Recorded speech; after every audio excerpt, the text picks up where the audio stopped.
Klaster baru COVID-19 terjadi di sebuah sekolah di Tasikmalaya, Jawa Barat. Kasus ini terungkap seusai dilakukan tes swab kepada guru dengan gejala. Puluhan orang di lingkungan itu dari kepala sekolah hingga siswa terpapar COVID-19. Kepala Bidang Pencegahan dan Pengendalian Penyakit Dinas Kesehatan Tasikmalaya, Asep Hendra, menjelaskan sekolah yang menjadi klaster itu adalah sekolah kejuruan. Dikutip dari Kompas.com, Asep menyebut sekolah masih menerapkan pembelajaran daring, namun guru tetap ke sekolah. Sementara ada 2 siswa yang masih tinggal di asrama sekolah. Ada juga beberapa tugas praktikum kejuruan yang masih diserahkan langsung ke sekolah. Asep mengungkap klaster itu bermula ketika ada guru yang mengalami batuk, pilek, dan demam. Tetapi guru yang bersangkutan memaksakan pergi ke sekolah. Hingga dilakukan tes swab dan hasil menunjukkan guru itu positif COVID-19.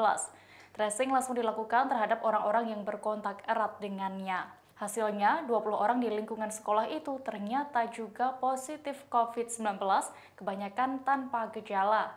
Mereka adalah kepala sekolah, guru, pegawai tata usaha, dan 2 orang siswa. Menurut Asep, siswa yang terpapar kemungkinan berkontak erat dengan guru-guru di sekolah saat menyerahkan tugas praktikum. Dia mengatakan sebanyak 14 orang kini menjalani perawatan di ruang isolasi RSUD Dewi Sartika, Kawalu, Tasikmalaya. Sisanya melakukan isolasi mandiri.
Demikian Tribun News Update kali ini, nantikan informasi terbaru lainnya hanya di channel YouTube tribunnews.com.